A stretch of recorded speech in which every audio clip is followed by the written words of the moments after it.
Before we move ahead for today, do we have any pressing questions? Someone having need some answers before we launch the session?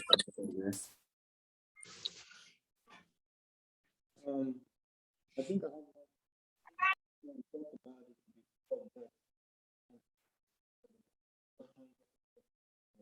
Somebody speaking? It seems I can hear someone, but yeah.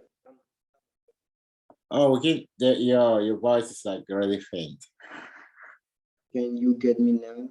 Yes, much better. Okay, I was saying that I think we talked about We can hear you again. Sorry. I said I think we talked about this couple of weeks ago, and I came up with an answer, but I'm not very comfortable with my answer. So I want you to maybe to talk about it a little bit more. As a Scrum Master, can you talk about a time where you had a conflict how you, in the team, in two individuals in the team, and how you resolved it? Struggling very hard. We're struggling very hard to hear you, Ataba. For some reason, I don't know why. it's coming in and out, so you're kind of breaking most of the time. Are you getting me now? Yes. Okay. I was saying that. Tell me about the time you had conflict in your team. Are you using a headset or something? No, I'm just using the way I usually use.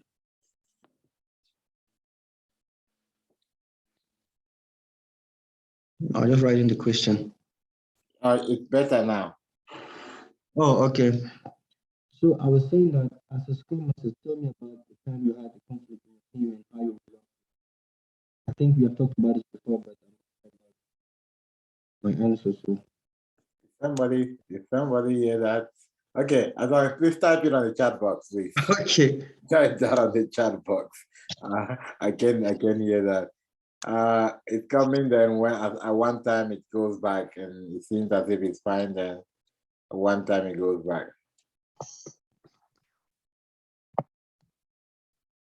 All right. Why he's doing that? Does someone have another question?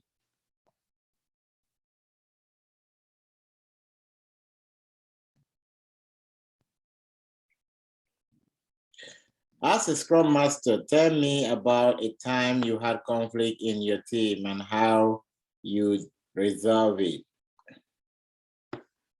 Who wants to answer that question?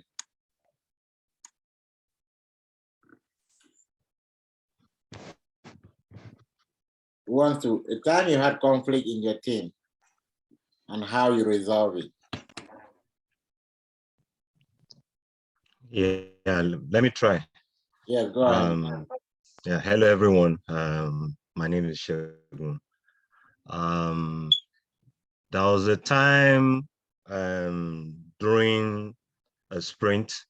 We have a developer that I had a developer in my team that was just throwing, and I was just refining product backlog items during the sprint, and the other developers were not happy with him that there are particular product backlog items that we've already agreed that we were going to work on, and the product owner was not carried along. So I had to have a one-on-one conversation with the developer, and along the line I found out that the developer had not passed through any Scrum framework training whatsoever. And after having conversation with him, I had a conversation with the product owner also. I found out that the product owner actually was just promoted to the role of a product owner. So I had to have one-on-one conversation with the product owner to let him know that he owns the product backlog and all that, and that the developer cannot just be throwing things into the product backlog, that he has to take charge of the product backlog. And I now realized that I had to have like a 1 hour coaching session for the entire team, like once in a week. And eventually the team to improve day by day. All right, thank you for your response. Thanks. Who else want to try something else? Yes, Stacy, go ahead. Thank you for the question.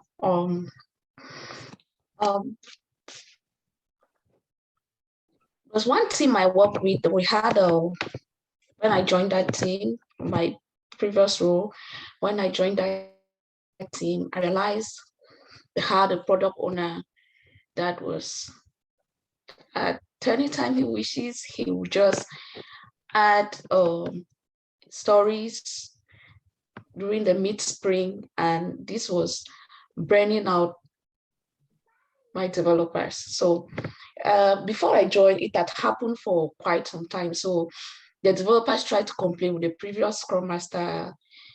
He or she tried talking to the product owner, but to no avail, he kept doing it. So when I joined the team, I realized that for like 2 springs, and my developers complained to me and that it was burning out if I could do something. So I reached out to the product owner.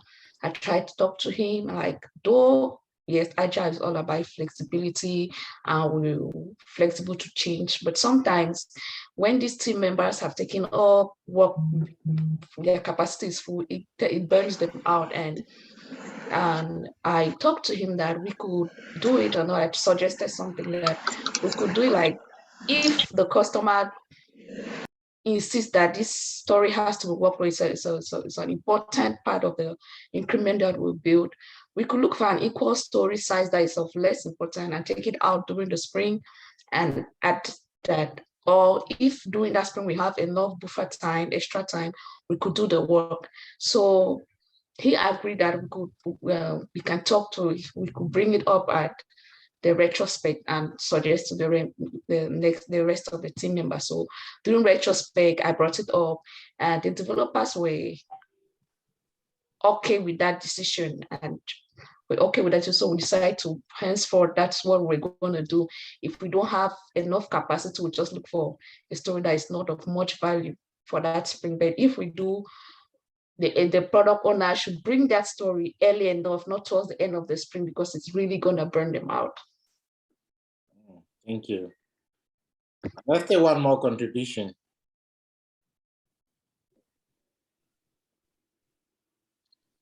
Let's take one more contribution. Guys, let's participate. We have just about an hour. Yeah. This is Brenda. Hi, everyone. Brenda, hold on before you move ahead.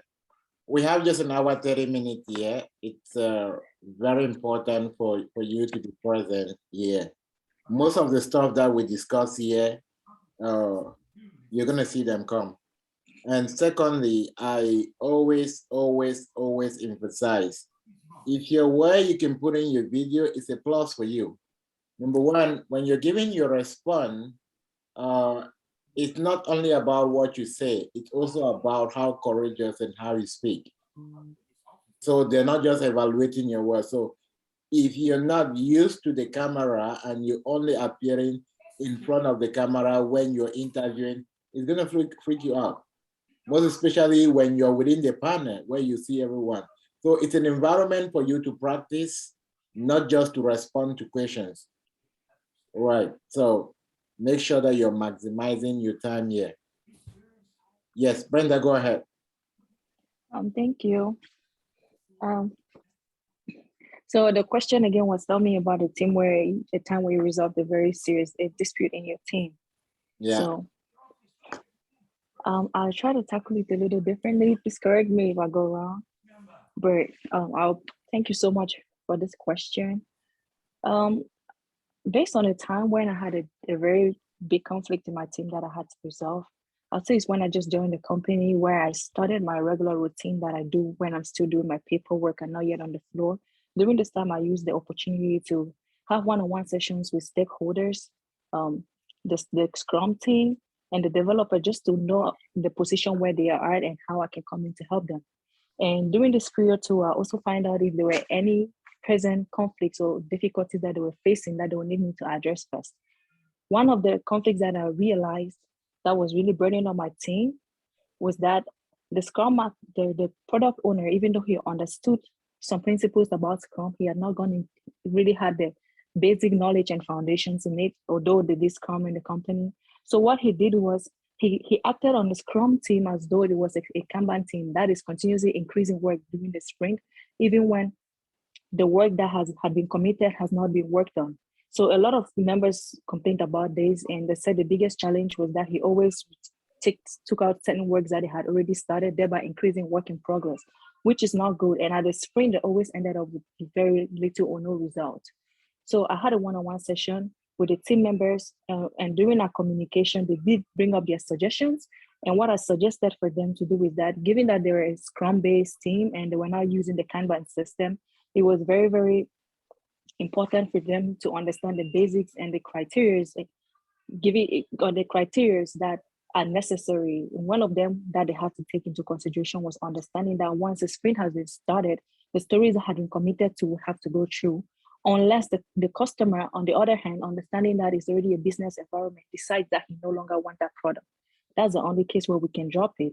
And I spoke to the product owner to see if he can talk with the stakeholders and give them considerations to know where we stand at this position and see if we can prioritize the stories that they wanted done immediately and do them in the next sprint.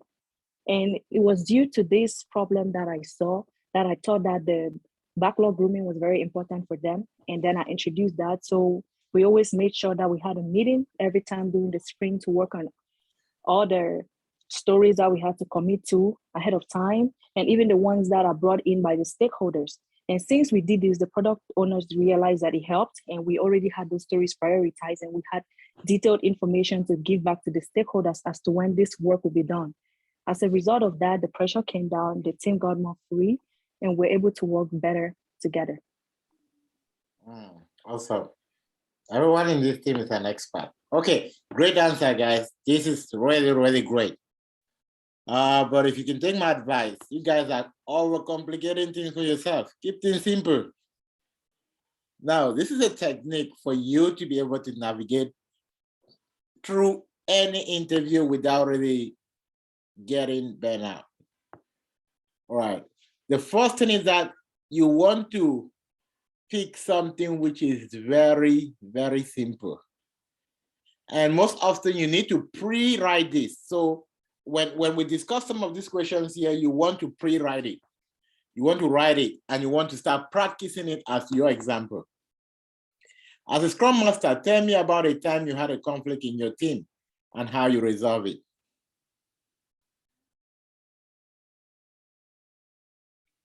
Pick a very simple one. A conflict does not necessarily mean that it has to be a technical conflict. It can be a non-technical conflict. What's the most easiest conflict?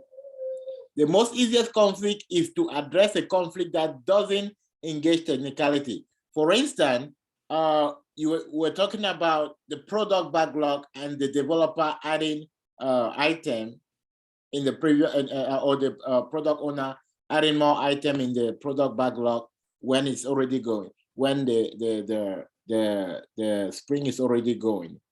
Now, yeah, that's an anti-Scrum pattern, but in most of the cases, the developer own the product, the spring backlog. So they have control over that.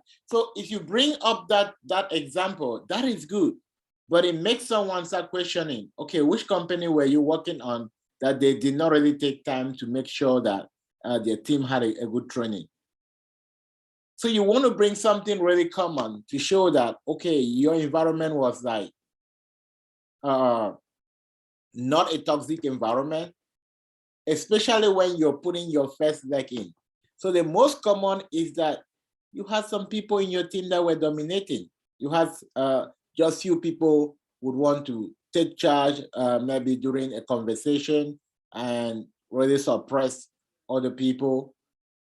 You call them behind the scene and had a one-on-one with them, tell them the importance of collaborative participation and how it's going to help them work better, and the problem was fixed. That is a very simple conflict that it requires you to know how to facilitate. So you observe as a Scrum Master when you got in your team that there were about 2 people that were dominating in most of the event. They're the one to speak up, they're the one like spear up, and it really suppressed the rest of the members of the team. So what I did is I had to had a one-on-one with them on the background, and I tried to help them understand why it's important for collaborative discussion, and work with them to understand that sometimes when they really own up to speak up fast, the shy member of the team might feel like, oh, they've been pushed back and they kind of afraid.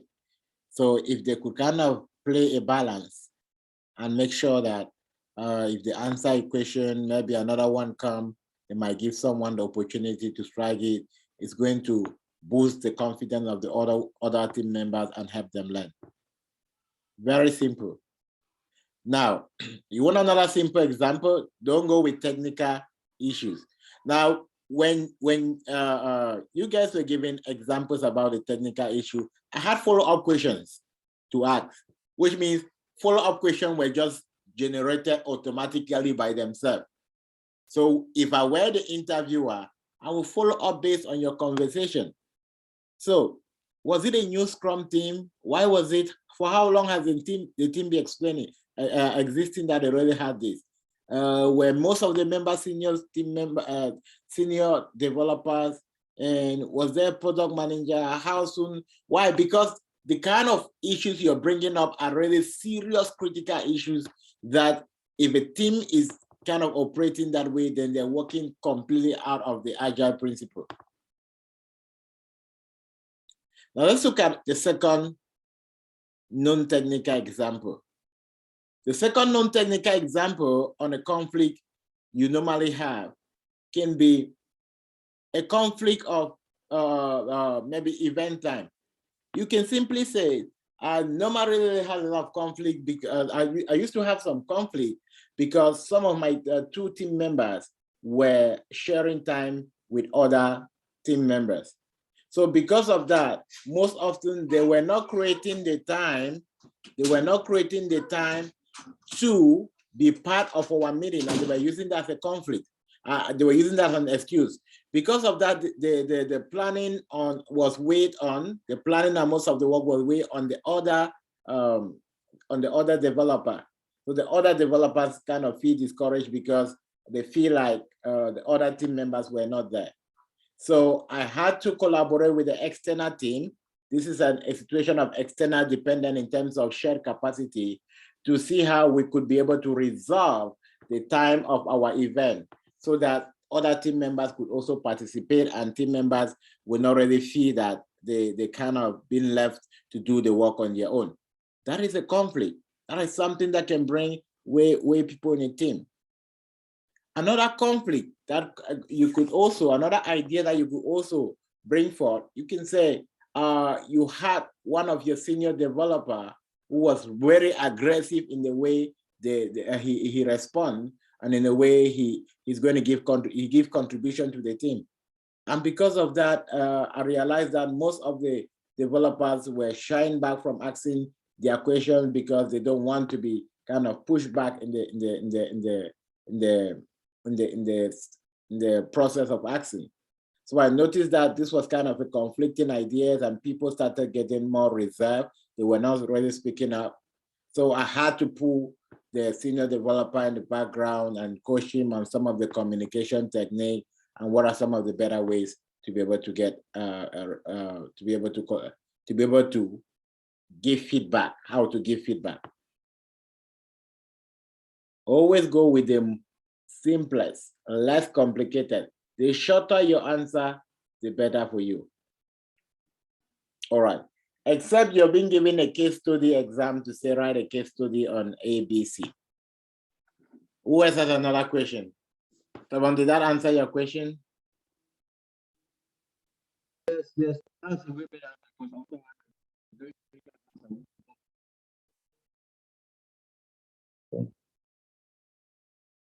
Thank you.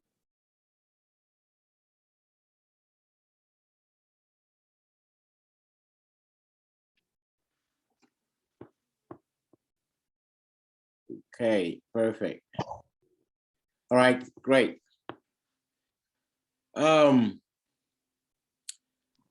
can give us an explanation of, or a brief description of what a backlog event is all about?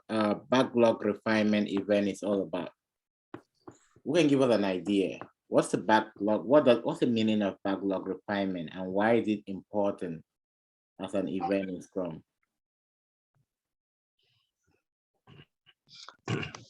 Can I go ahead? Go ahead. Yes. All right, go thank ahead. you. All right. Another word for backlog refinement is also called backlog grooming.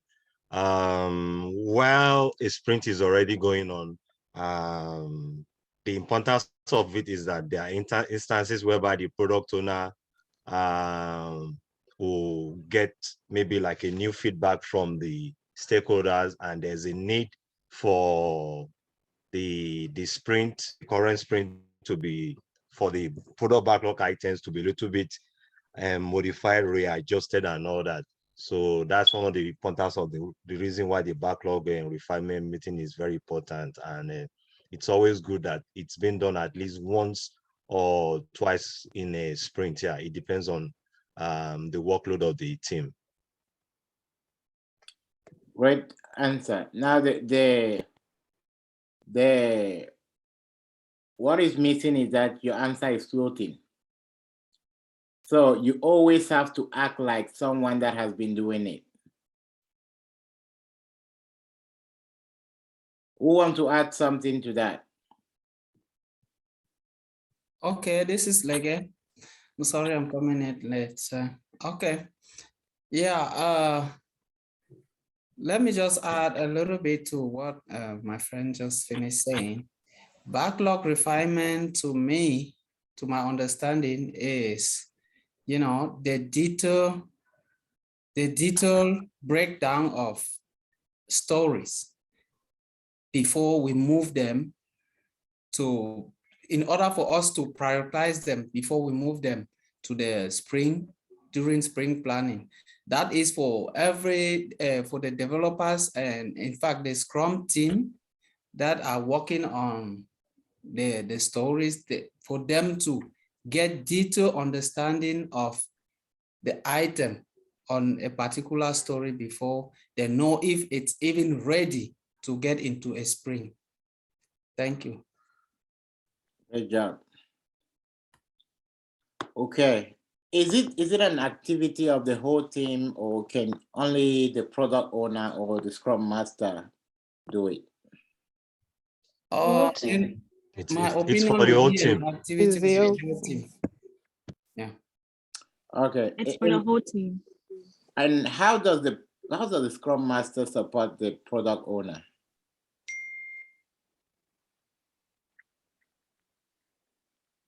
You mean during backlog? In general. Go ahead, Daisy. That's Florence. Florence, go ahead. Okay. Please, if you want to respond, you can just raise your hand up, or put a comment, and I'm gonna call you up. Yeah, Florence, go ahead.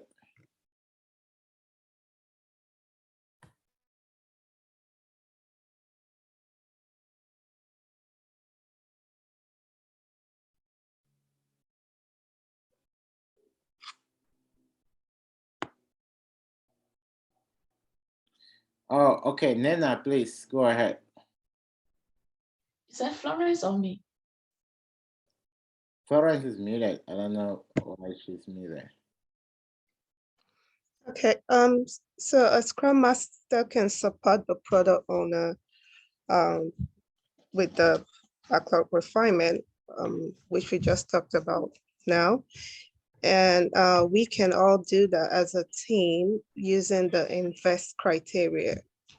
So we make sure that the we have to have a definition of ready during the backlog refinement And Agile is all about eliminating waste. So we make sure that we have everybody that could answer the questions that we have pending during the backlog refinement. So most of the organization, like my company, we do our estimation during backlog refinement because we see as a pre-sprint planning. So that's where we get everything sorted out. We do our estimation, most of the planning during backlog refinement. So as a Scrum Master, my job during that is to make sure that our capacity is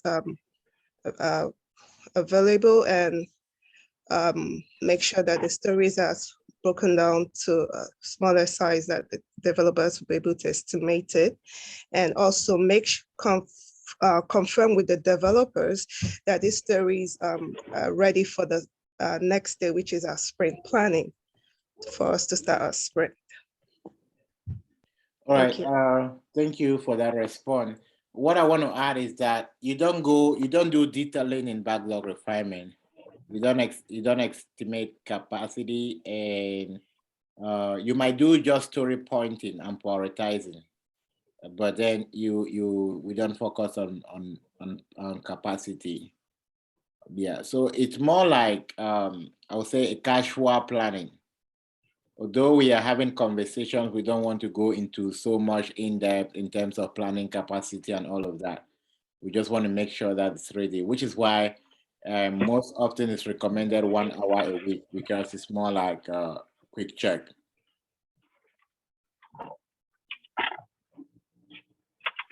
All right. Thank you.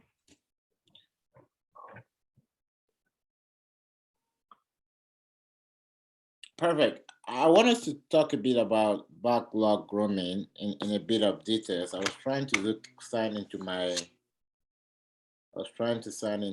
Jira, but it's not letting me sign in. I don't know what's going on. Yeah. Backlog refinement is a very important activity, and it's not just a one-time event. Let's say, for instance,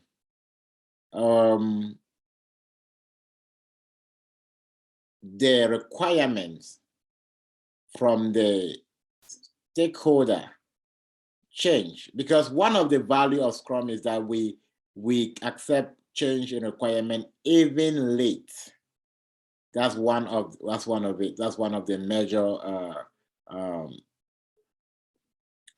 major characteristic of Agile.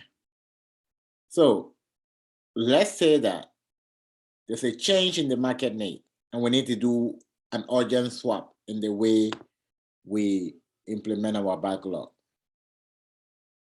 We don't have to wait for the backlog refinement. It is done immediately. Let's say that during the retrospective, during the review, the stakeholders. Now, when we talk about stakeholders in reviews, they're not like some people from neutral people.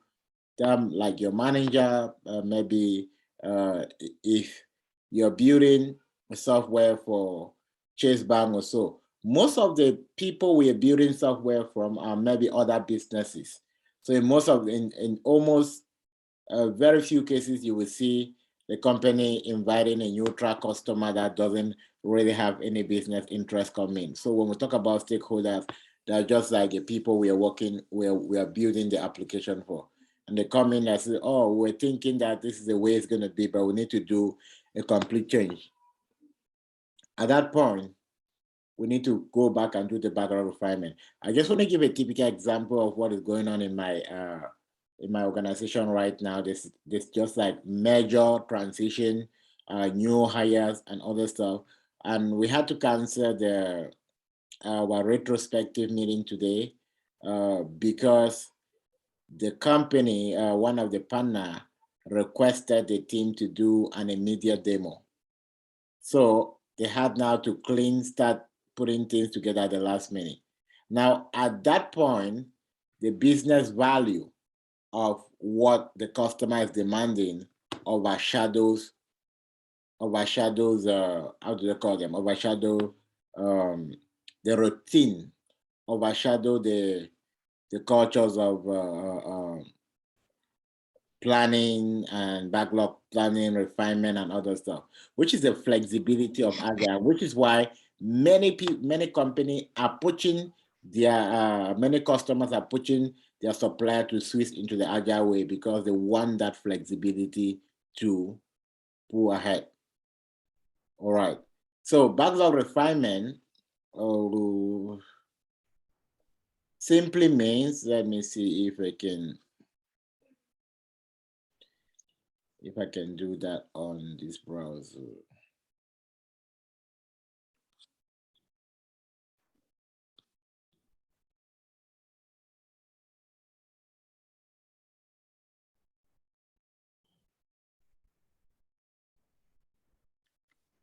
What is a backlog?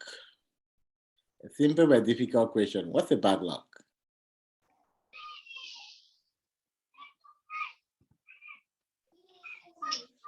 Can I go ahead? Yes, go ahead. Yeah, from my understanding, backlog is a container where an idea to be developed is put in. Thank you. Okay, who has another response to this? What's a backlog? Backlogs are business requirements from the stakeholders. Okay.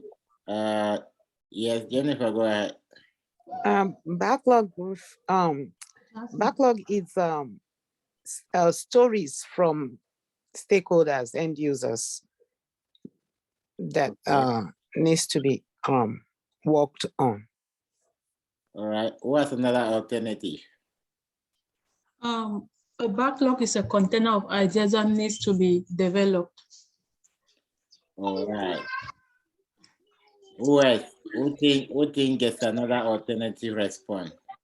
Yeah, a backlog is a build-up of work that needs to be completed. Okay. Good. All the answers are correct. Backlog is a list of items that need to be completed. The ticket list of the work to be done, a description of the work that needed to be done. So here's an example of a backlog. And the one above is a sprint backlog. Why is the one above a sprint backlog? Who can tell me why this one is a sprint backlog? What makes you think it's a sprint backlog? Stop.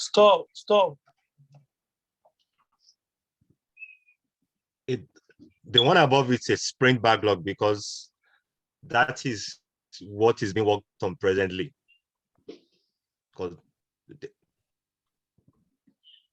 Okay.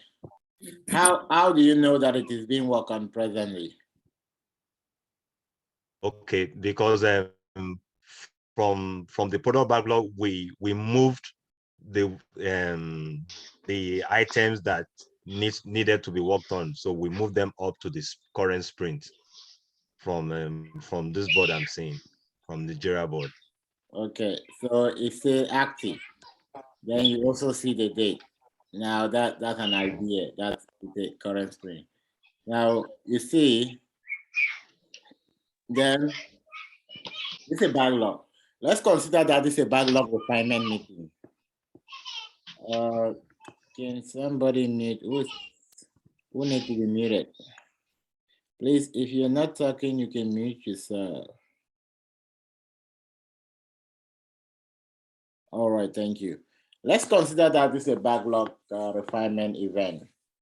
So, and I am the Scrum Master, and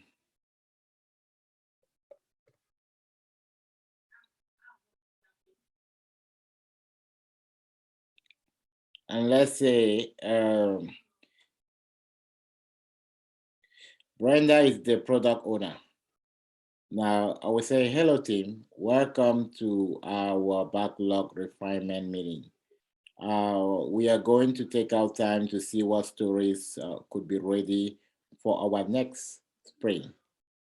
I'm going to roll it on to our product owner to give us an idea of what our customer is expecting based on the prioritization of work. Product owner, can you tell us what we're expecting? So just act as if you're the product owner.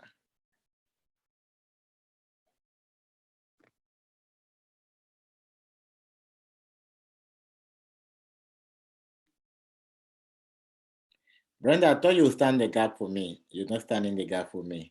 Okay, let me pick someone else to play the role of the product. All right,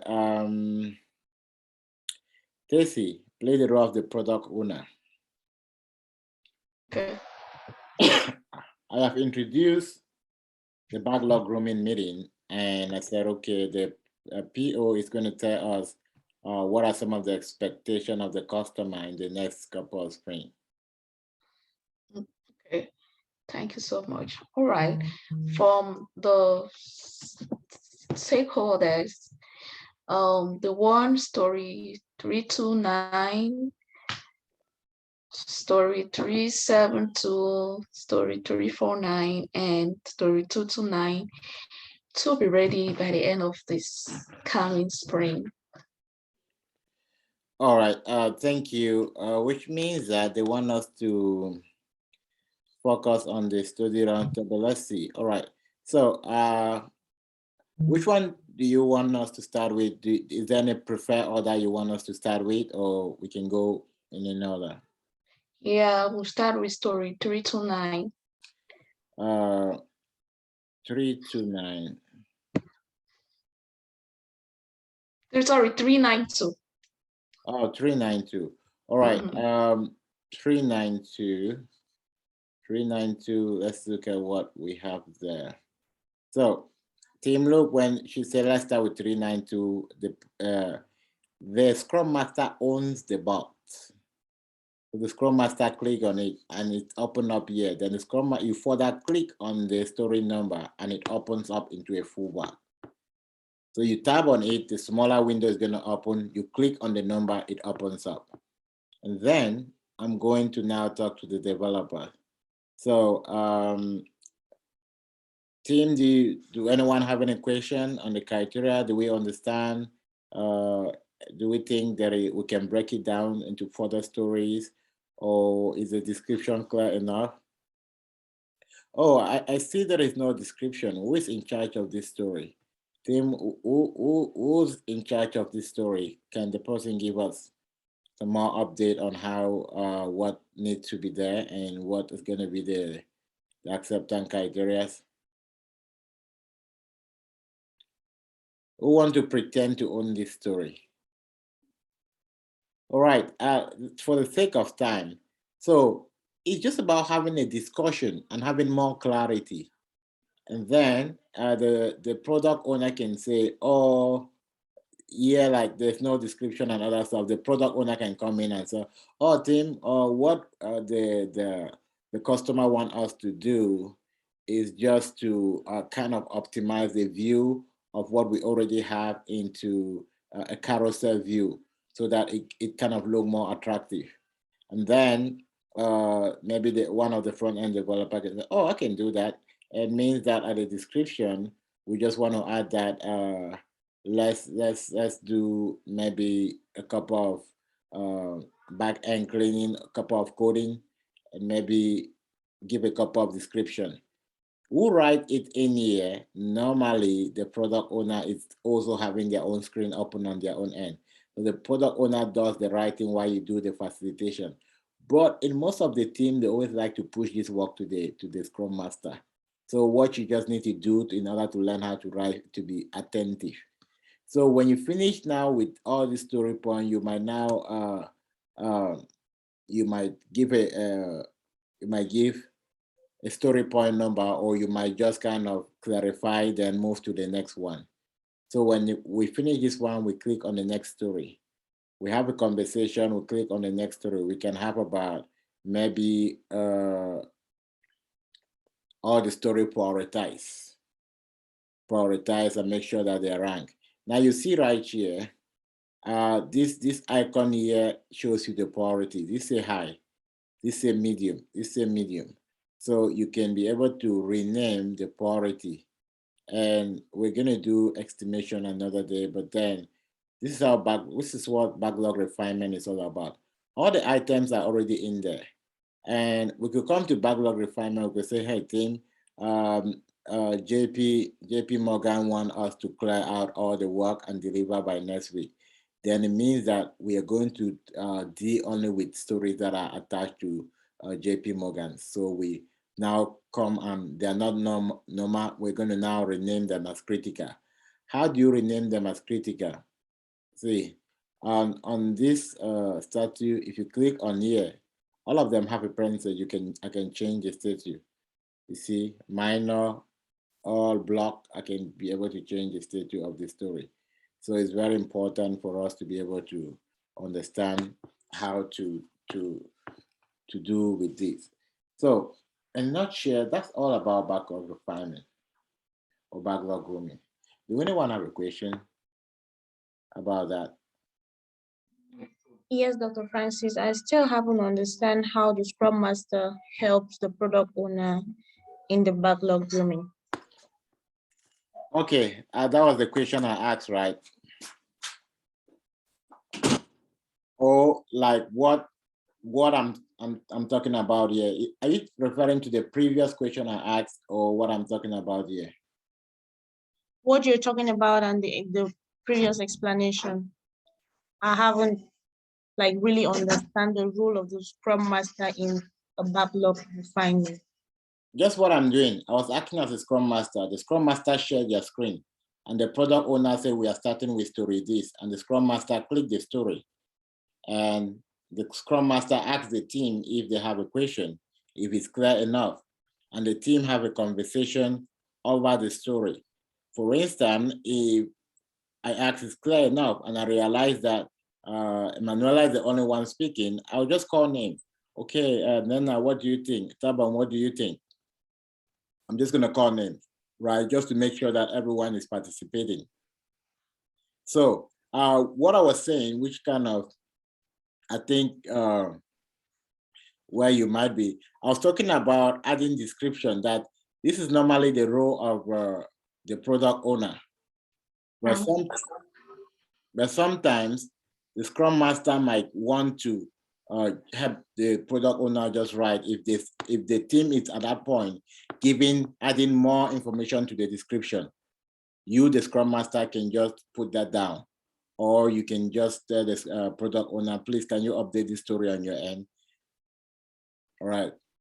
Okay, thank you. But in general, the way the product owner help the Scrum Master help the product owner is in having, like, for instance, I have a one-on-one with my product owner every Friday. We have a 15-minute. We just have a conversation.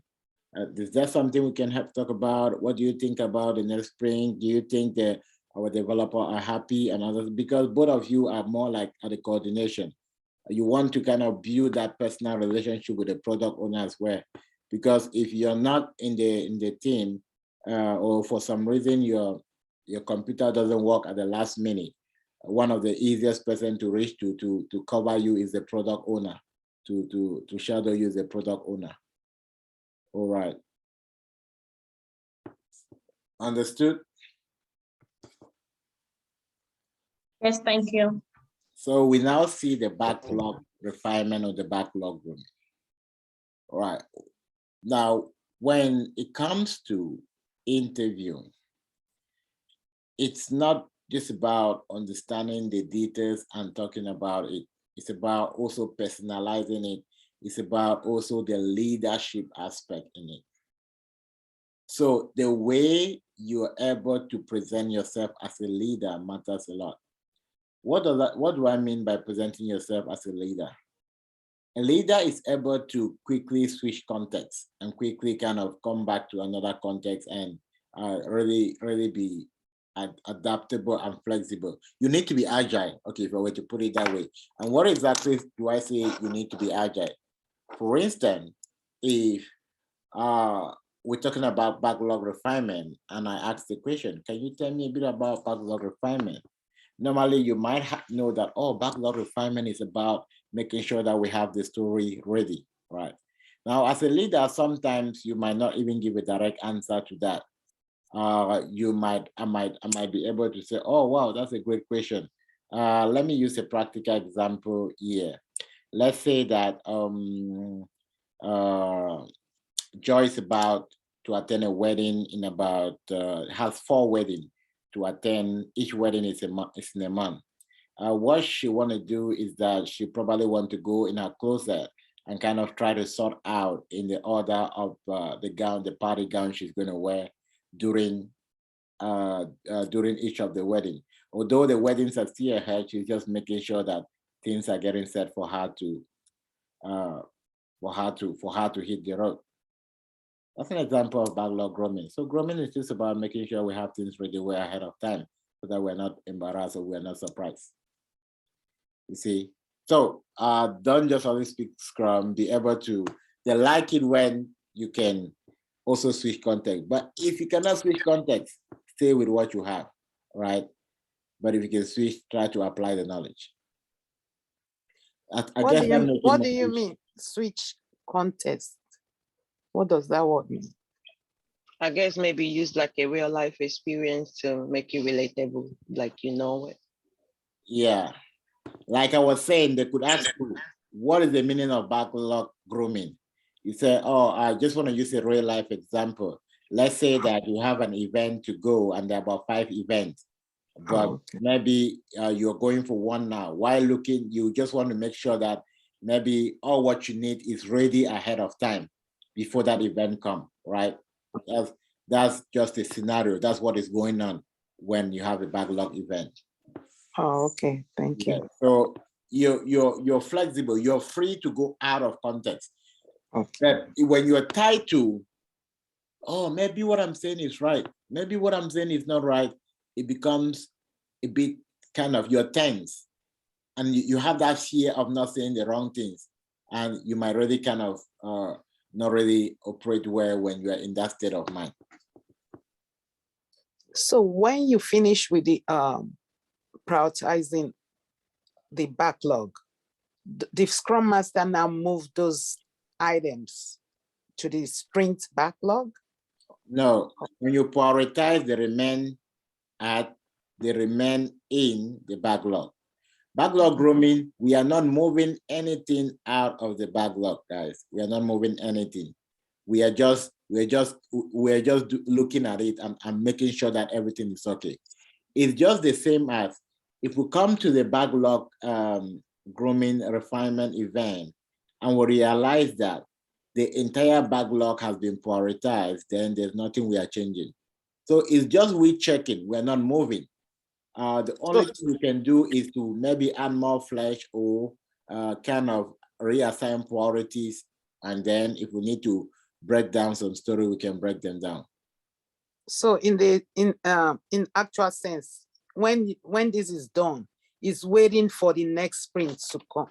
Yes. Then you now take all of these items that based on priority to the sprint backlog. To the sprint planning. To the sprint planning and then the sprint backlog. Backlog, yeah. Mm-hmm. Yes. Thank you. Yeah, but if you really want to go super fast, for instance, we're in sprint 30, right? I can go ahead and create a column for sprint 31 without actually waiting for sprint 30 to finish. Yeah, if you want to be super organized, you can create maybe columns for sprint 31 and maybe 32. But then the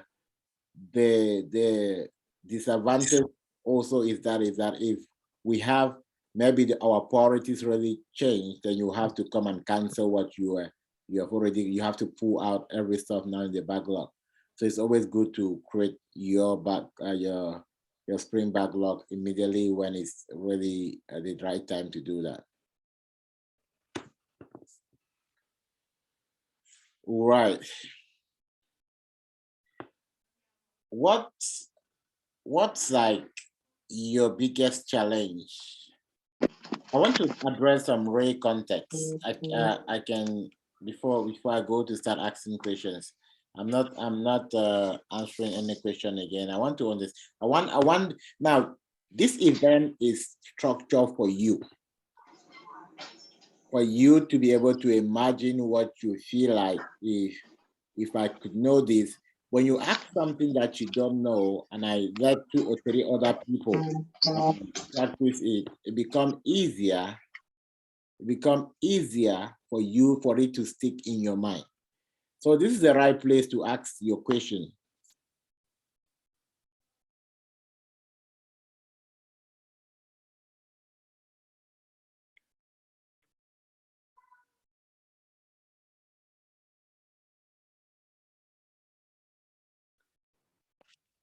I have a question. Oh, sorry. Yes. Yeah, thank you. Doctor, if I'm asked in an interview, what are your strengths and weaknesses? How do I approach that kind of question? Thank you. That's a very simple but very tricky question. What are your strengths and your weaknesses? Now, I'm going to start with the weaknesses because it's something very technical, right? You don't want to say as a human you don't have weaknesses. You have weaknesses, but you need to be able to give positive weaknesses. One of my weaknesses is that I tend to put on so much hour in work, sometimes I hardly even sleep. That's a weakness, right? Because you're supposed to manage time and you're supposed to get enough sleep so that you might get more energy. So that's a weakness. But you see, it's a positive weakness because it's working to the advantage of your employer. One of my weaknesses, sometimes I kind of pay so much attention to details in such a way that it might kind of reduce my speed, but kind of tend to be that kind of wanting everything to go right. And sometimes that kind of might pull my team a bit back. That's a positive weakness, but that's a weakness. All right. One of my strengths is that I don't give up easily. I try to focus on the result and not on people. That's a very powerful strength for the Scrum Master. For instance, I might come and I say, team, I need everyone to put their video on. And nobody put your video on. Then I get upset, right? Because no one's put their video on, then I don't deliver. You're not supposed to be upset by other people's opinion. Now, how do you manage that? Separate people and idea. For instance, Vicky might say something that I don't like. Now, I'm going to treat what she says separately from her.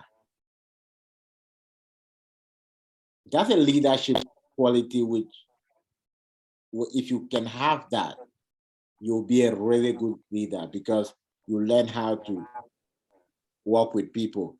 If not, someone might just send you a message when you're really tired and you kind of just tell them out. Like, you know what?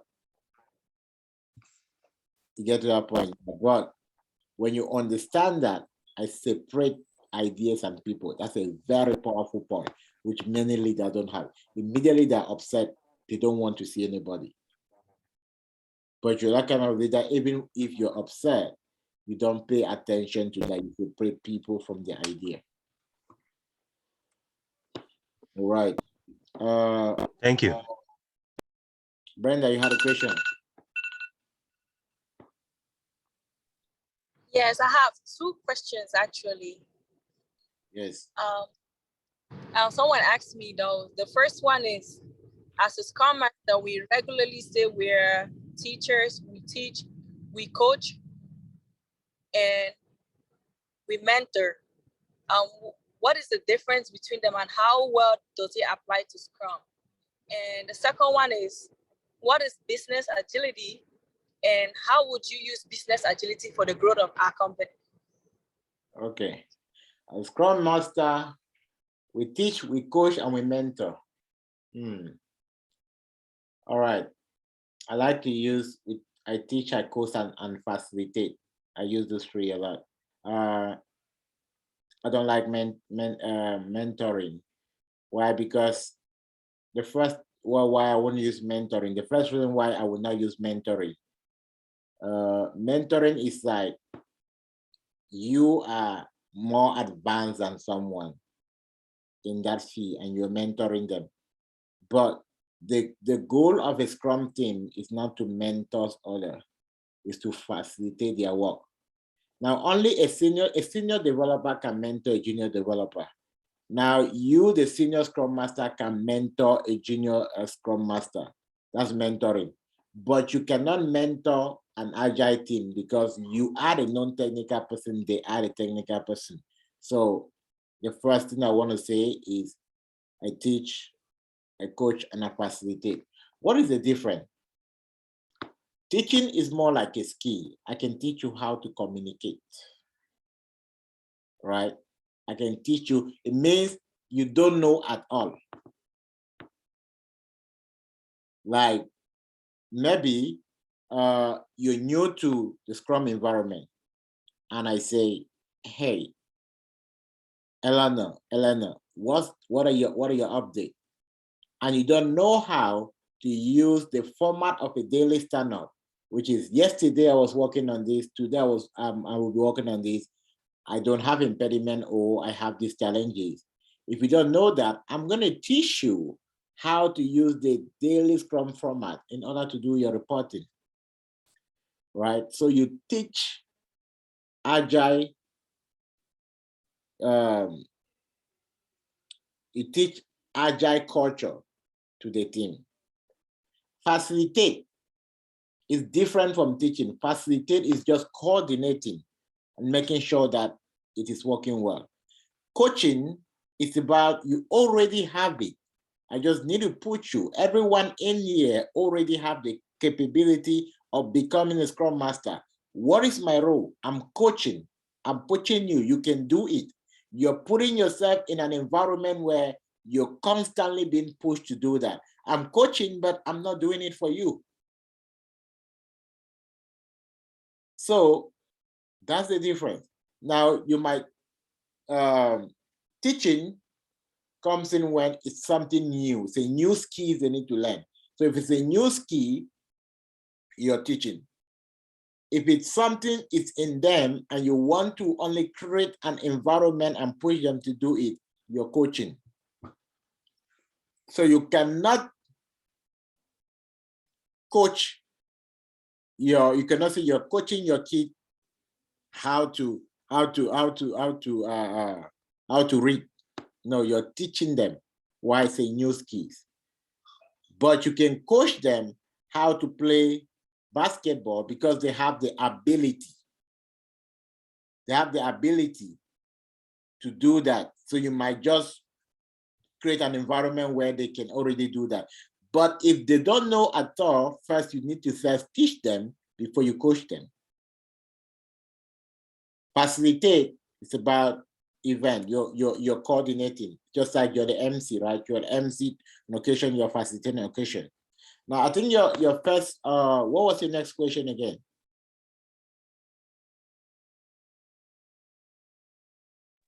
The next question was, what is business agility and how would you use business agility to the growth of the company? All right.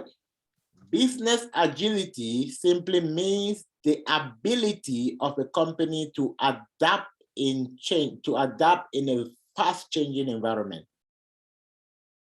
That's in a high summary. Business agility is the ability of a company to adapt in a very fast changing environment.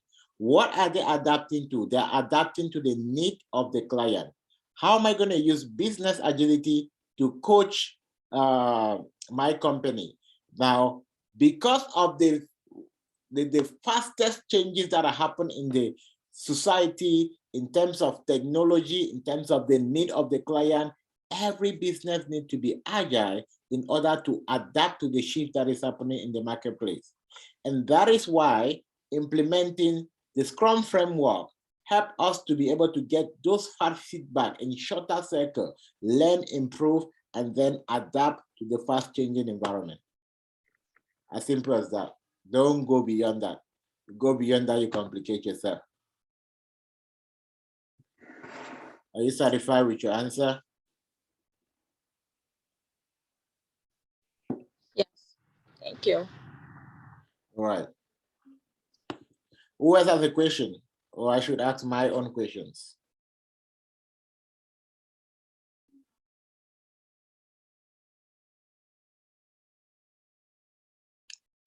All right. I'm going to ask everybody a question. So I'm going to ask 17 questions right now. No, 16 questions right now.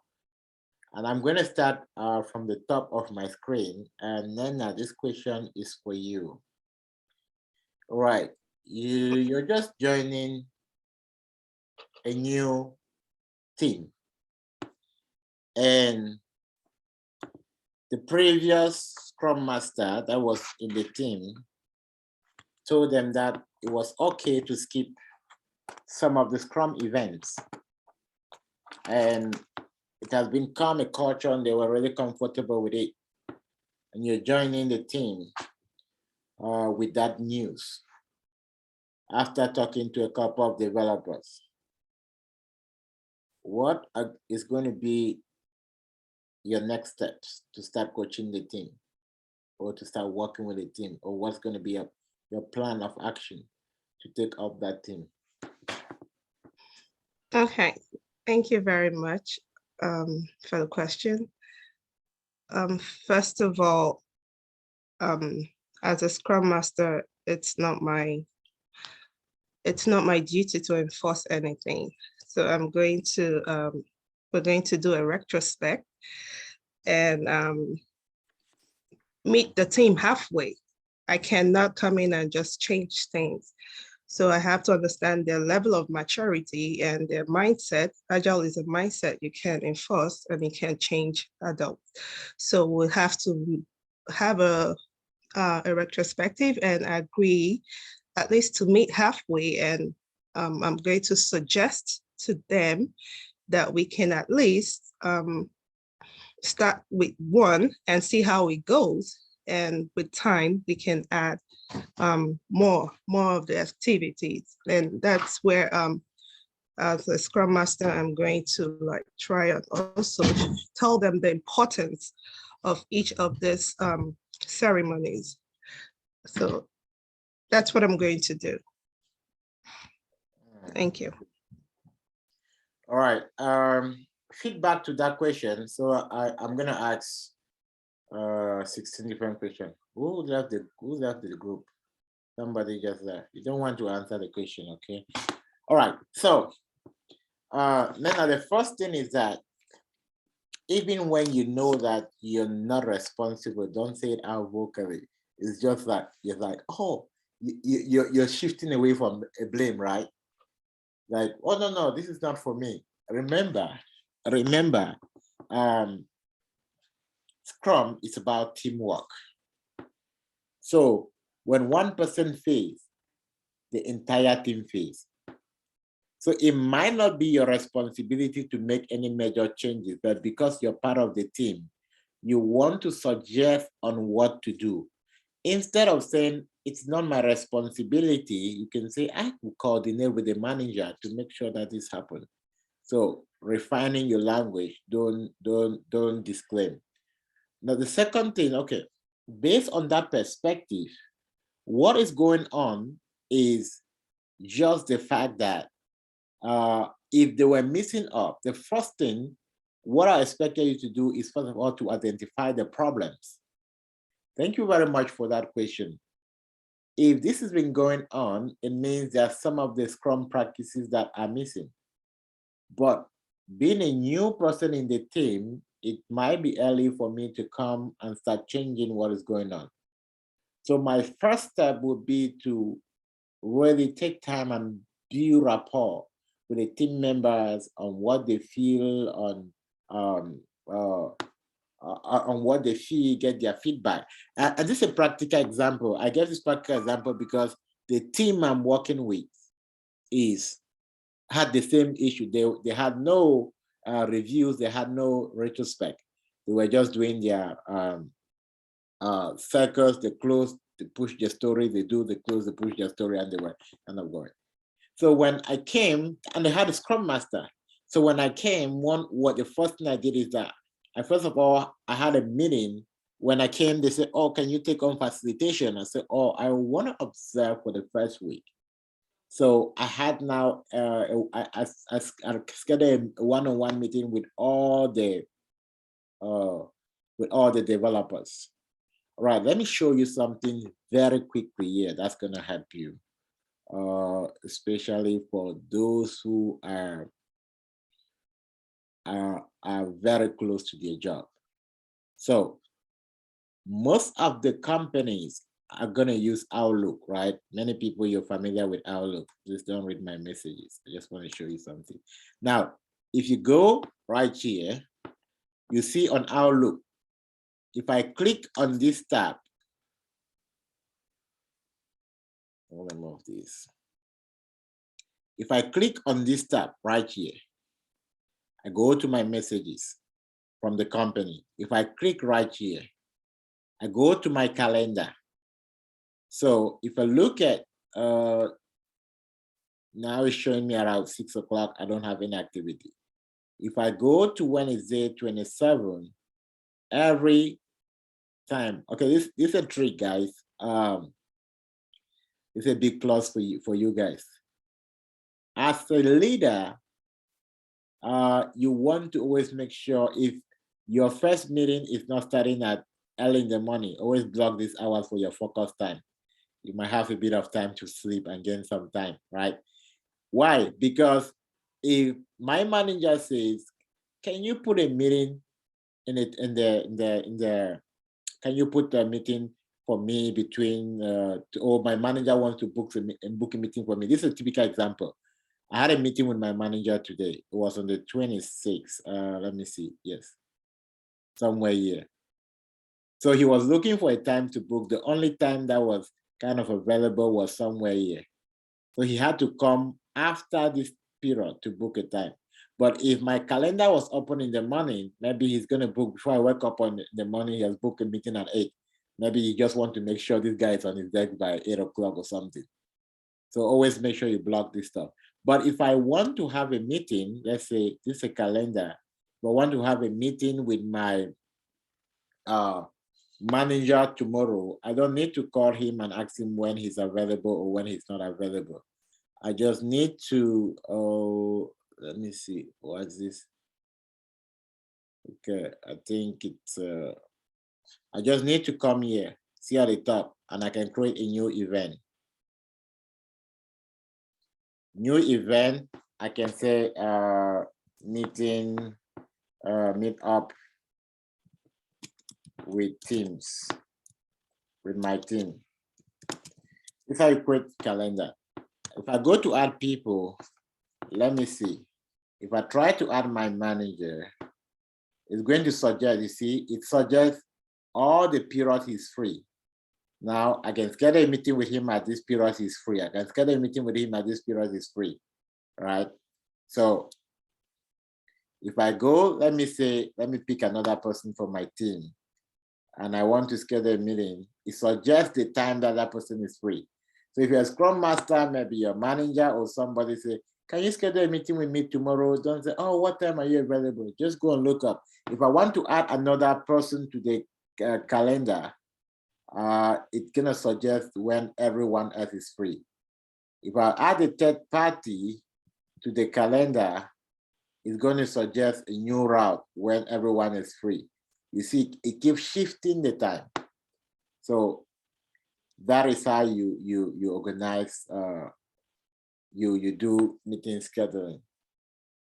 Okay, what was I even talking before? What was I saying before I came here? Like, seriously, what was I explaining before I actually switch to that example?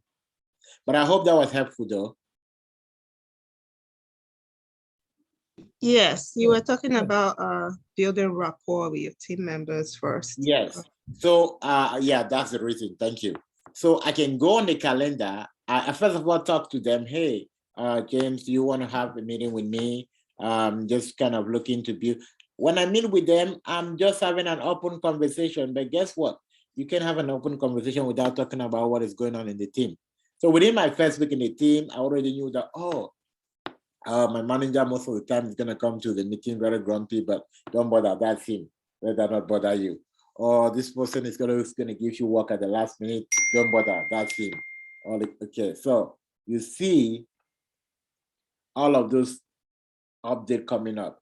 So you already know who is who. Like, oh, this is the go-to person. If you have anything, go to this person. You're going to have a solution. Yeah. So and in that case, first of all, you build rapport. Then when you build rapport in the course of discussion, you can ask them, oh, what do you think about us implementing a retro? Do you think it's a good idea? I said, oh, remember, they wouldn't no one to say no to you because they don't want to sound like the person blocking the team. So, oh, that's good by me. Oh, that's good by me. So when you do all your one-on-one, by the time you go to the manager to suggest, and I say, hey, Mr. Manager, I spoke to the team and they were okay. Why? You spoke to, but if you spoke to them individually. And they say, oh, I'm fine by that. I got no problem. Now you buy in all their collection. Why? When you speak to just one person, you feel like, oh, wow, I'm important. So they're asking my opinion of they should do this. I think I really contributed to this. So people want to feel appreciated. So that's the route to go to fix that, build trust, then ask your opinion. Then from that opinion, you can start implementing gradually when you finally take up the process. Right. So thank you very much. You're welcome. Somebody, yes, Tabang, you have a question? Go ahead.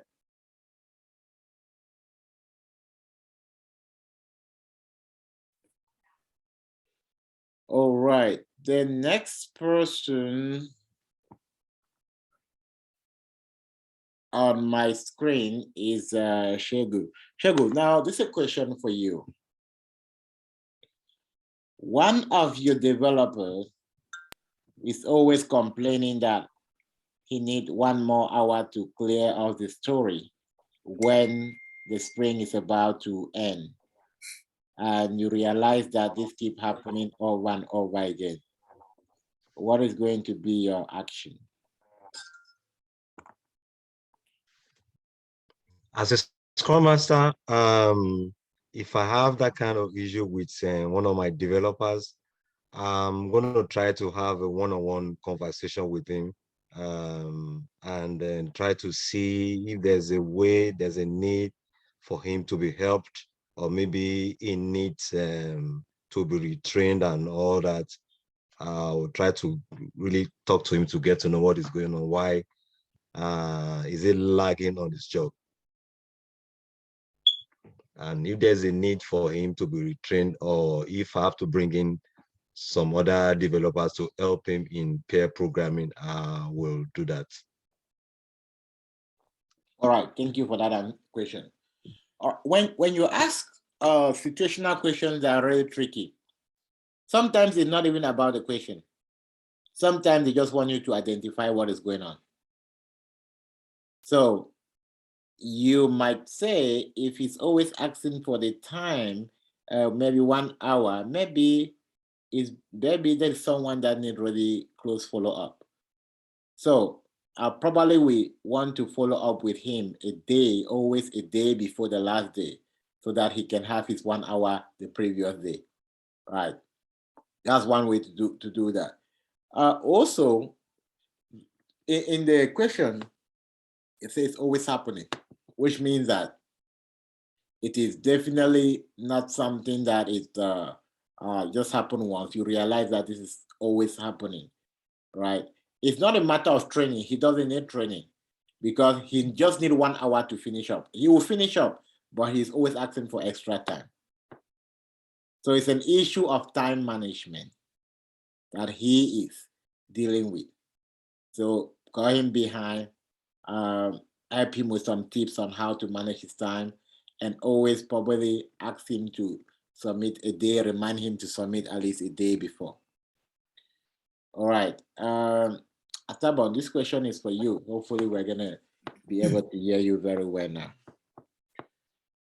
You happen to be a new Scrum Master for AT&T, and the previous Scrum Master have been shadowing as a product owner. And you step into that team and you're asked to also shadow as a product owner. You were not aware of this when you were being hired until you met the team for the first time. What is going to be your approach on this?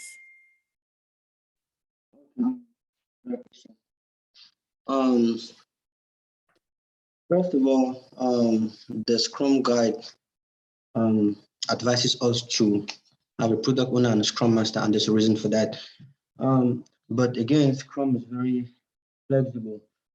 So if I just join a team, the first thing I want to do is study the team and look at what the product owner has been doing, how the team, and look at the dynamics of the team and how the team, and look at the relationship the team had with the product owner, and understand how I can step in and shadow the product owner.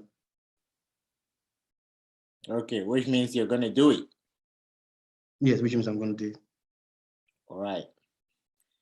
Okay, great answer. But then this question warrants you to be able to understand one of the anti-Scrum rule is that you're mixing two roles. That's why there are two specialized role in Scrum, the product owner and the Scrum Master. The reason why you cannot function effectively as the product owner and the Scrum Master is that you are facilitating the planning of the work, and at the same time you're coaching the people doing the work. So you probably might have a bias on what work to plan. You might want to make work easy for you. So the best response to give to that is, so long as I would really want to step in to help and to see this rule, this is a very technical rule and requires someone that has a really deep knowledge of the product. So I might coach the company to appoint one of the senior developer they have to shadow this rule while they look forward to get a product owner. I might step in, but this potentially might affect my productivity and the way I will deliver to the team. But for the good of the company, is what I would suggest. So know that you did not say you're not going to do it. You're just giving an advice what should be done. But I might do it if there is no alternative, but this is the impact that it could have. So I'm going to advise the company to follow this so that they don't lose productivity, they stay on top of the game, and they can build in quality. All right. I'm Jennifer. What do you understand by Scrum artifacts and why are they relevant for us to understand Scrum?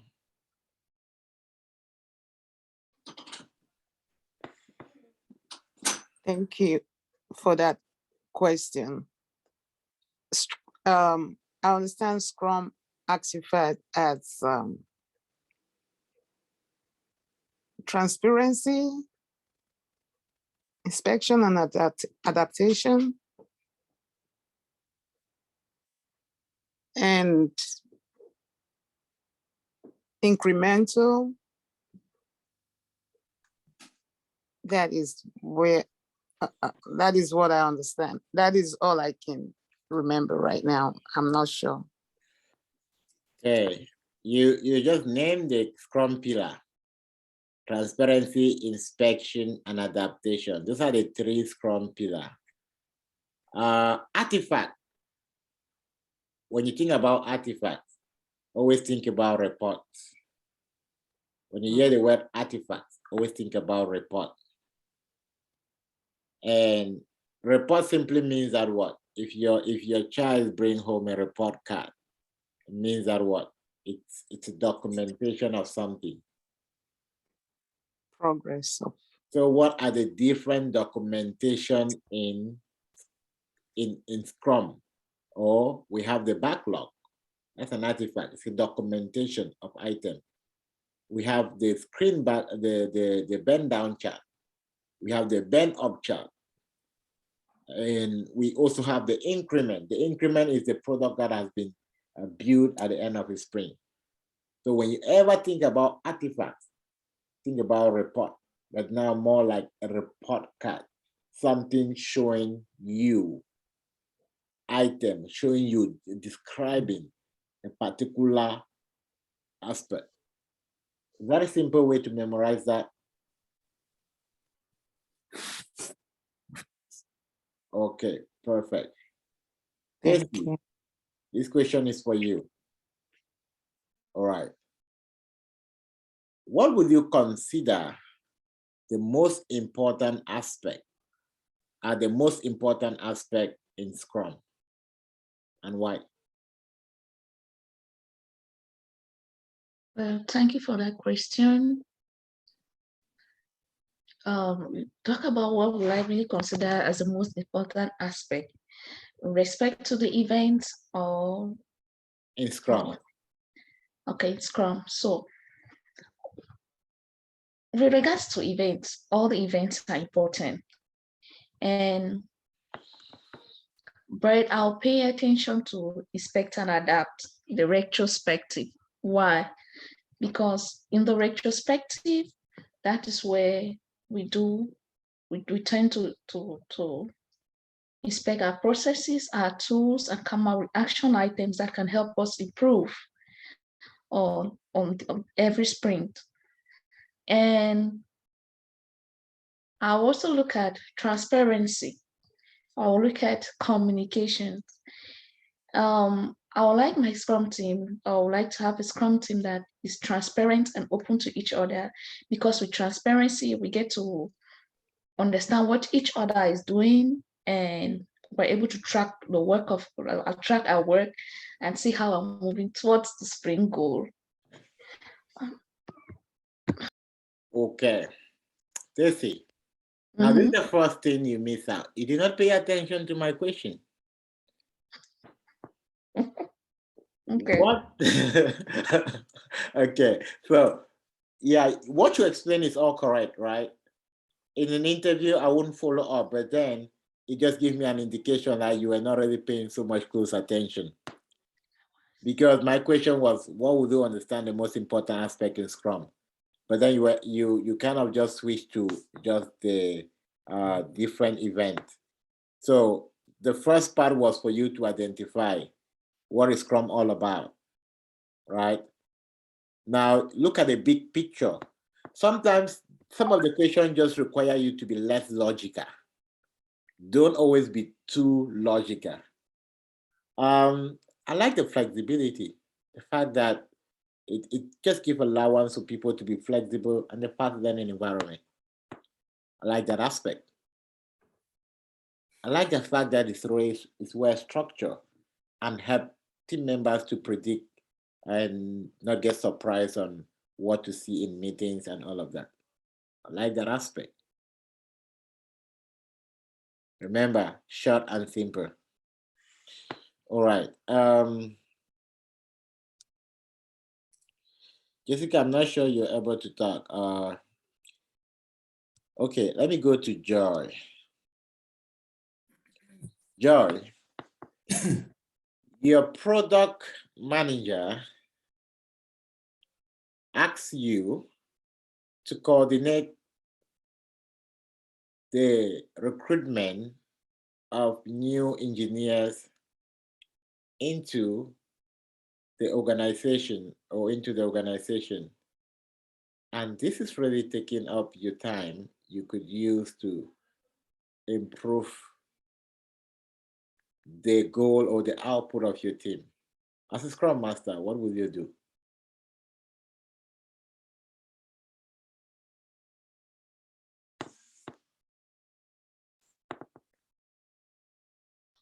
You cut us for some time. Can you rephrase the question because you froze up? Oh, all right. So as a Scrum Master, your product owner, the product manager asks you to assist in the facilitation of the recruitment of new engineer in the company. And you realize that this is really taking out, your time, and you kind of getting frustrated along the way. As a Scrum Master, what would you do?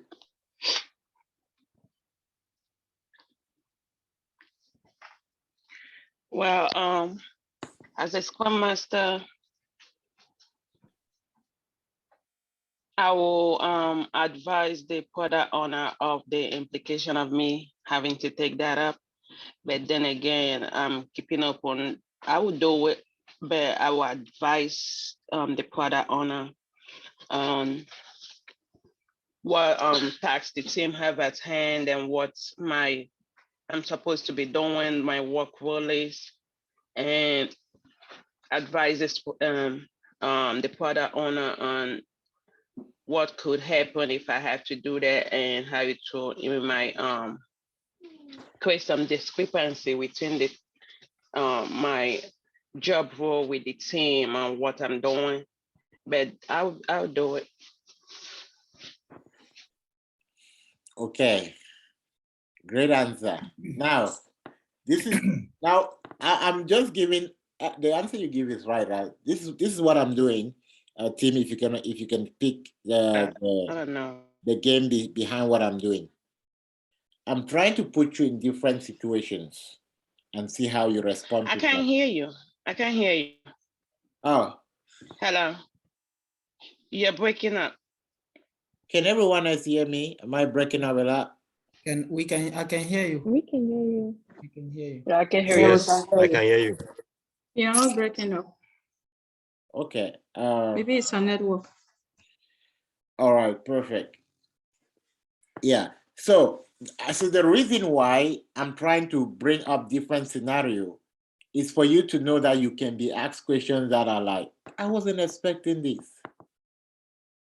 So, Joy, in that scenario, what they are trying to assess, the recruiters, especially when you're interviewed by managers, they are very sensitive. Managers, they're looking for people that can kind of cover them and do some kind of work. And the point is, they're asking you and you're getting burnt out. They just want to ask you. So if the manager asks you to help facilitate the recruitment, will you get burnt out? That's directly the question that they're asking you. So if the manager, will you get burnt out without really get frustrated, like it's not your role? So in that point, although that's what they are pushing you to do, but you always have to be sensitive and say, oh, wow, I don't think that is definitely going to get me burnt out. I probably might just be a bit, all right, I think, Joy, you probably we will, I don't know what's going on. You might just log out and log back in. Okay. Yeah, so that question, they kind of just asking you direct questions. So if your manager asks you to do some work, will you kind of freak out? Will you be burnt out? So in that case, what you do, like, oh, I think just facilitating, I don't think I'll be able to, that will burn me out. I'm good in multitasking, and if I can step in and really help the company, I think it's a big plus, something I would really like to do. All right. The next question on my mind kind of just switched out. Already put the question in my mind. All right, this question is for Jessica. Jessica, I'm going to ask you a question on spring planning. All right, spring planning is a really sensitive event. And sometimes, although we may have full capacity, it doesn't really mean that we'll be able to complete all the stories that are put in our spring backlog. As a Scrum Master, what are some of the strategies you implement to ensure that you plan what your team can commit to? Thank you for that question. So I just want to make sure I'm clarifying the question. You want to know what would be some techniques or methods I would use to just try to ensure that the team is actually committing to what they really are capable of doing within the sprint. Yes. Okay. Perfect.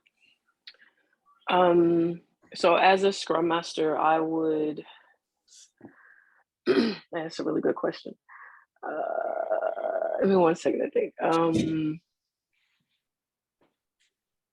So as a Scrum Master, I mean, honestly, I want my team to know that like there's this is a trusting and open environment.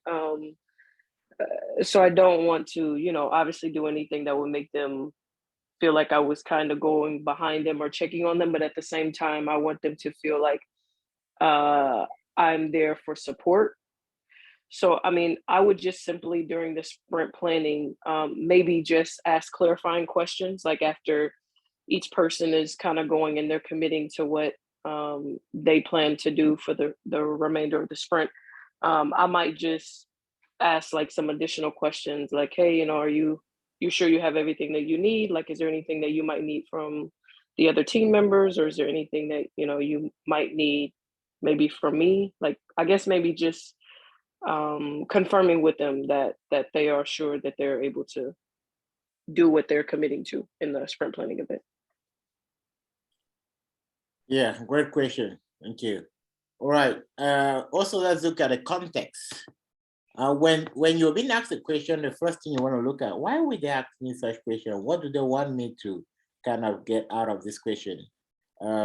Yeah. So making sure they're committed and making sure that they have all what it takes to complete it.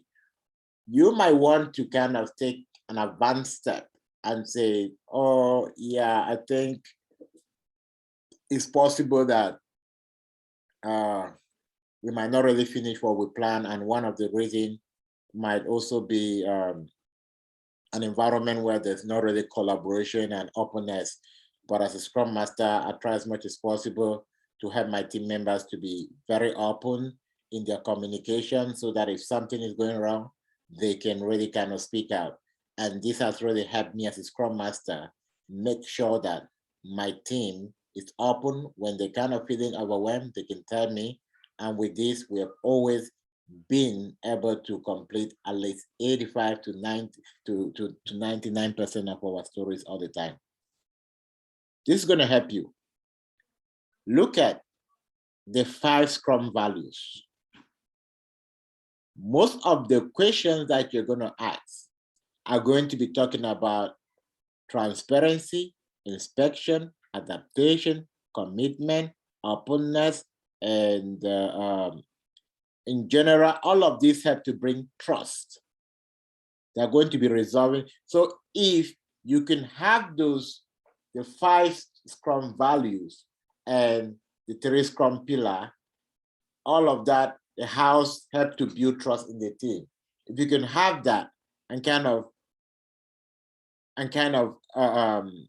what I say, build your answers around those values, they are going to help you a lot to capture more. That makes sense. Thank you. Yeah. So, Manuela, this question is for you. What is the time you really fed your team? Okay, Joy, please go ahead with your question before we go to Emanuela. I was trying to hear like your inputs on that question that you asked me, because I guess my network was breaking up and I had to log out and log back in, so I didn't get your input. Oh, okay. Can you remind me the question again? If my product manager asked me to supporting the recruitment. Yes. So my input was that question could have been asked like, Joy, if your manager asks you to support in the recruitment, will you be burnt out? That was just like what they were trying to understand. So if we ask you to support, will you be upset that, oh, this is not my role or something? Right. So that's why manager will ask questions like that. So I was saying your response should be like, oh, why should I burn out? It's just about making, coordinating, putting in the stories and making sure you link them, the right people up to other people. So I'll be glad doing something that I know that's helping the company grow. Yeah. Okay, but, awesome. Yeah, but then don't give a complaint before you come back to it. There are some that just go, wow, positive. Okay. Yes. All right, Manuela, I was about to ask you a question. Okay, it was a situational question. And I was about to say, what is the time that you really failed your team? What is the time that you really failed your team? Okay, thank you very much for that question. There was a time I really felt like I failed my team. And this happened when I just started my first role as Scrum Master. I really did not have that courage that the Scrum values wants us to have. I really did not have that courage to shield my team from external interference. And I had a manager who always pulled out a particular member from my developers and assigned work to. And at that time, when I was just joining the team, I had not built that much courage to be open to like, or explain the impact and consequences on the productivity of my team. And as a result of that, at the end of that spring that I just took up that company, my team did not produce well. We like failed from 50% to like 45%. But that gave me the opportunity to stand up on my feet and build so much courage in myself, because I wanted to be that one person my team can trust me at any time to shield them both from internal and external interference. So it gave me the push to stand up to my feet and be like, hey, I came here to be a Scrum Master that will lead my team. I want to be that servant leader that I will lead them and I will shield them from both internal and external interference. So in my next spring, I was able to have that courage to be able to like explain things to my team members and also explain things to that manager. And he saw it with me. And I came from a suggestive point of view. I suggested to him and I say, hey, look at it this way.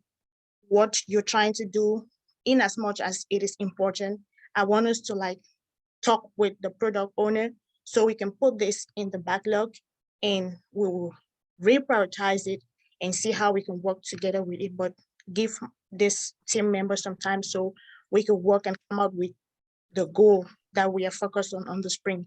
And he bought the idea. And from that day, I am on my feet to make sure I don't fail my company or I don't fail my team again. Thank you. Thank you very much, Manuela. That's a brilliant response. And the key when they say time you've really failed your team, the response should be fail forward. Don't just say, oh, I did this. You say that, and then the lesson you learn from that and how you implemented that, which is exactly what she did. That's a good job. All right. Florence, this question is for you. What are some of the reasons why a PI planning can extend beyond 2 days?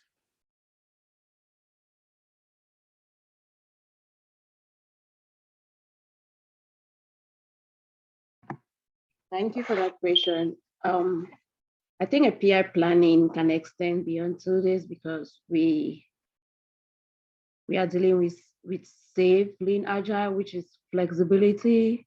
So when we talk of flexibility, it means we allow room for changes to adapt and to learn. So yeah, if during the 2 days PI planning, they were not able to come out with program backlog and the PI objective. Maybe there were some discrepancies among the Agile team. Then yes, we could extend the PI planning to get it sorted, to come out with the PI objectives and the program board. Thank you. Great response. Those who are in a safe environment, the PI is a 2-day event. And it's the only event that's flexible that we can extend the length. You cannot extend the length of a sprint, you just roll over. The PI planning, we need to have a shared commitment. So if the vote of confidence is below 3 and we have to review it and we need an extra day, we can take an extra day. So some of the reason is because the entire Agile release train is not coming to a scene, they're not coming to a conclusion. So we might roll it over to the next day to make sure everyone complete exactly what they were doing. All right, perfect. Geraldine, this question is for you. In a retrospective meeting, one of your developers complained that the team meeting events are taking really so much of the time they need in doing the work, and request that they have a day off where there will be no event. As a Scrum Master, what will you do? You're having some new questions today. I hope you're taking notes.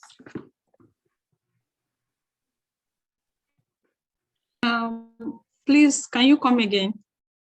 All right, while running a retrospective meeting, one of your developer complained that there are too many meetings in the Scrum event and it's taking away the time they could use in building their product. And they are requesting that they have at least a day free without any event. As a Scrum Master, what will you do?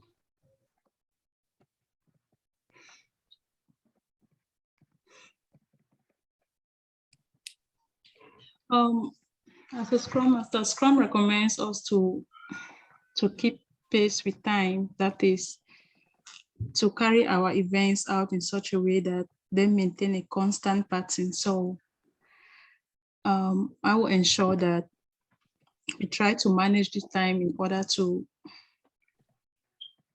ensure that this principle is put into effect, and also encourage the developers to also maximize the time that each and everyone is supposed to chip in whatever viewpoint they have, and also ensure that you give a time limit for everyone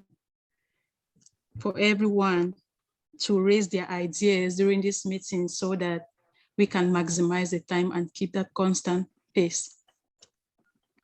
Now, the question was they want you to take out a whole day. That means there should be one day in a week where there's no event.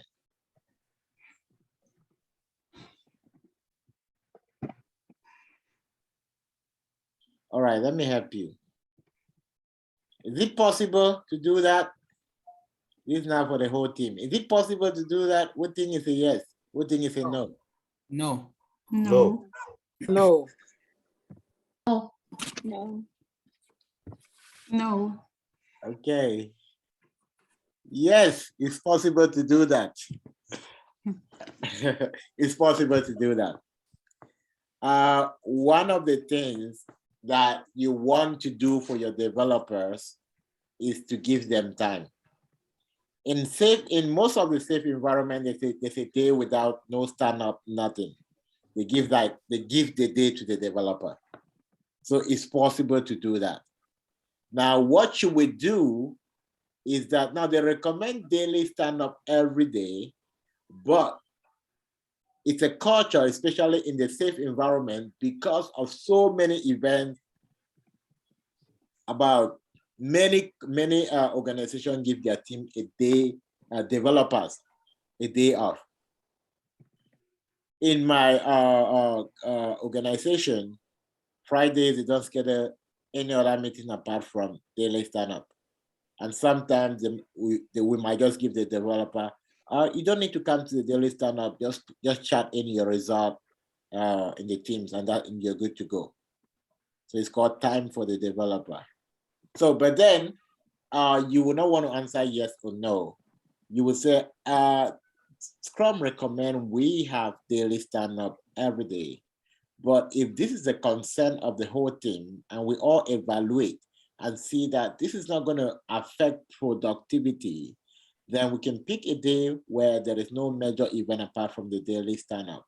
And we can all unanimously agree that the team can have a day off. But if we evaluate productivity in respect to the opinion of all the team members, and we see that it probably might impact work, I will advise the team to do otherwise.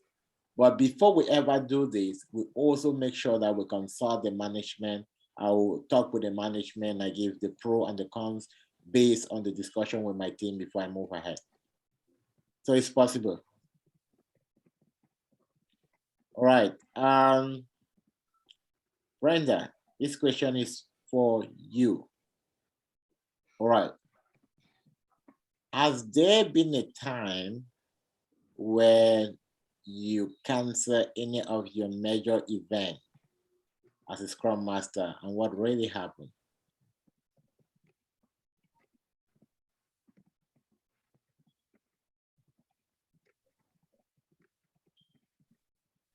Thank you so much for that question.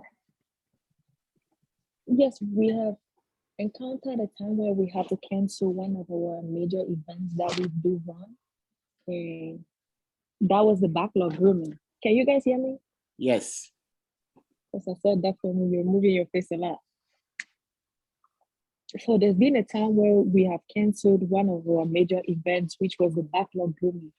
And this happened because in the prior week, we had been able to estimate a lot of stories that could run us down to up to 3 sprints. And the developers requested that since we had a lot of work that was already done and ready that we could use for the future, they wanted extra time that they could use to work on more stories. And so we committed as a team and saw that the team was getting backwards on meeting their sprint goal. And we all agreed that since we already had a lot of work that had been done, and we knew that we were set for the next 3 sprints, it was okay for them to take up the day, to take up the time for the meeting to do more work so as to meet our sprint goal. Perfect. That's a good example. And I love the way you give that example because of you give a rationale why you can say it, and it was something which anyone could kind of understand. You want to always pick examples that you can be able to back up. You will be able to make it more I kind of put more practical. All right, now Alana, this question is for you. You are a new Scrum Master to Bank of America, and you happen to be working in a strategic team where there are seasoned program managers that have been working for a very long time with the waterfall approach. And all of them are resistant to participating in daily stand-ups, and they feel like it's not necessary. What approach are you going to implement in order to resolve this resistance?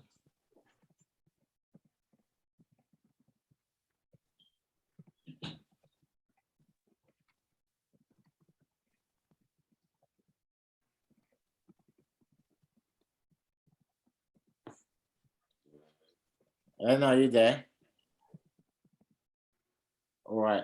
If you're not there, I'm going to switch that question to Lege. Can you answer the question?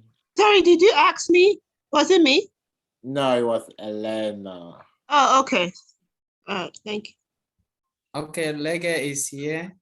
Yes. And thank you very much for that question. And it just brings to mind a similar situation I had when I joined one of my teams, and knowing what Scrum is, Agile is, and knowing who, especially those who have been practicing the old method of producing, of doing work. This resistance is always there. And in a situation like that, where I have some developers who are used to the waterfall method of doing things, who do not see the reason or do not see it very necessary having this up, I'll have a one-on-one with them, like make them, tell them and make them understand the reason why we are having this daily stand-up, because we are working on a product and we want everybody to, understand at every given instant the level at which we are working. And then I will make them understand that it's part of us really becoming agile for us to have these daily stand-ups. And I think with such advice, they will be able to understand and they will see the need, and we'll be able to move from there successfully. Thank you. Right. Okay.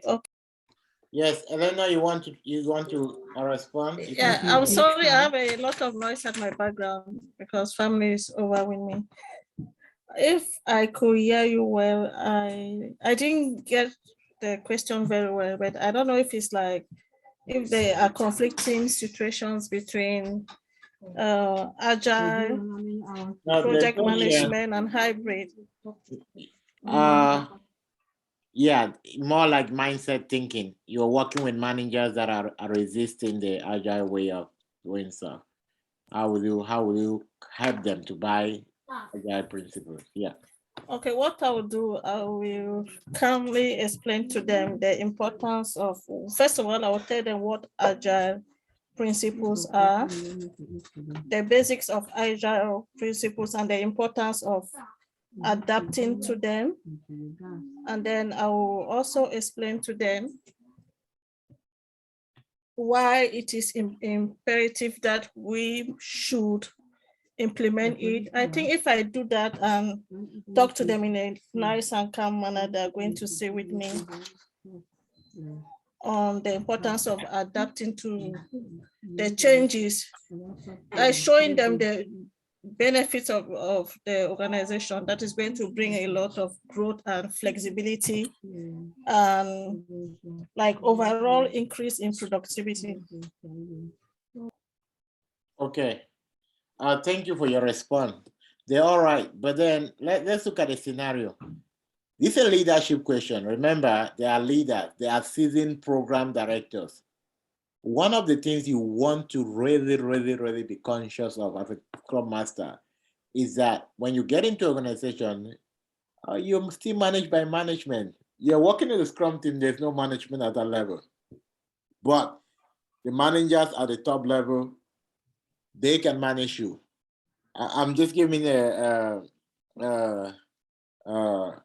practical example that just happened this afternoon. Now, there's a workshop that I'm supposed to participate in, and that's going to be next week. And we pick a location of that workshop. We justify the rationale of picking that location. Someone in the administrative office doesn't like that location and has a connection with the manager, write to the manager, I don't like this location, and an email comes. You have to move the location of this workshop to the other location with immediate effect. That's just an email, and that's it, right? So when you're dealing with management, it's very sensitive. So my advice is that never say you're going to coach the management. No. The way you handle management is that you're going to help them show how what they're doing is going to contribute to the organization goal. The way you deal with management is that you show them goal, show them result. Mr. Manager, I know you guys don't want to be part of, I know you really don't want to be part of it, but let's look at what we're not really changing any stuff. But if we do it, if we implement it, I'm gonna help show them how what we're doing is contributing to the bigger goal and how it can potentially bring growth to the environment. And now helping them to focus on the goal rather on the activities with time. I know they're going to have an open mind. Shifting might take some time, but I'm just going to be more positive, continually show them how what we're doing is pushing up to the goal. So always with management, don't coach them. Big people don't like to be coached. Especially people that are with the managerial stuff. They take a lot of action with their pens and with the decision. So what you do with them is that you need to show them the result. The only way someone influential can listen to you is if you show them how they're going to get more money. If you show them how they're going to get more result, they will listen to you. Okay, perfect. Who hasn't responded yet?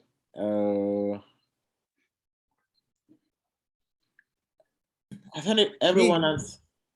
I was giving somebody's question and I think I responded, Okay, so you want your own question. All right, so I have a question for you. Then we're gonna wrap up for today. The question for you is gonna be a closing question. Is apart from the Scrum way of managing work, what other framework would you recommend to a company that want to practice Agile and why? Okay, good. Thank you for that question, sir. Agile as an umbrella has many other frameworks that we can use to, run our activities or manage our product at the company level. And besides Scrum, I would advise an organization to run their product using the Kanban framework. And I would suggest this to the organization because Kanban is a transparent way of, executing a product of working that shows that is transparent and visible to all those involved to get a product realized. So I would suggest Kanban. Thank you so much. Thank you for that response. Yeah, Kanban works well. It's an agile principle, and also it has more clarity, and also you can suggest an improved Kanban way, or an improved the blending of any of the two. All right. One of the reason why you will not say I'll suggest safe, because if they're running Scrum and you want to suggest safe, it's getting them into a more complicated platform. All right, everybody. I think we actually did. Now, if you listen to this over and over again,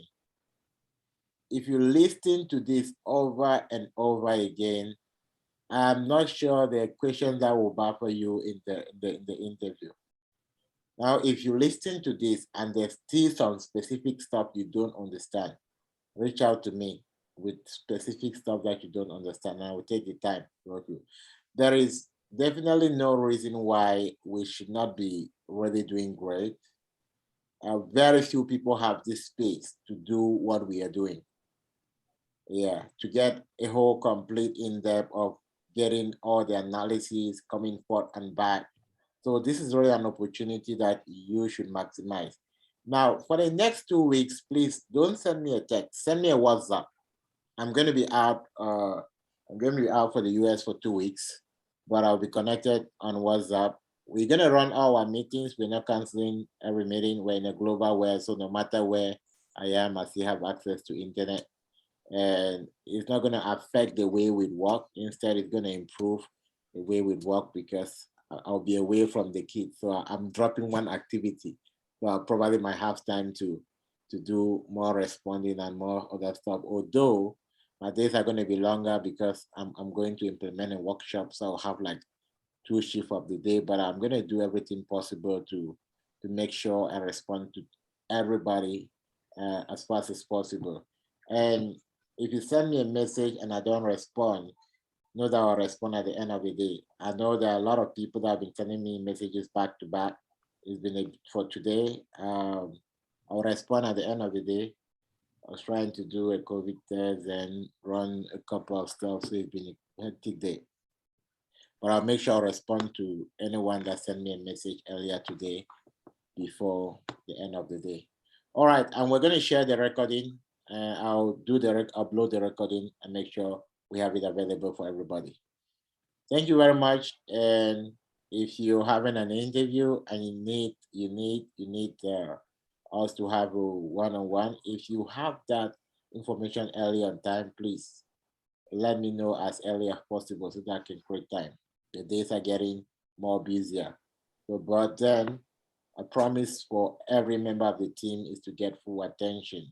If you send me something once and maybe the response is taking too long, maybe it was buried in one of the messages, just do that again, just to call it to my attention, and I will be able to attend to that. All right, except if someone have any last questions, any open question or something pressing to discuss. If not, thank you very much and have a great evening. We should be Thank done. you, Dr. Thank you, Dr. Francis.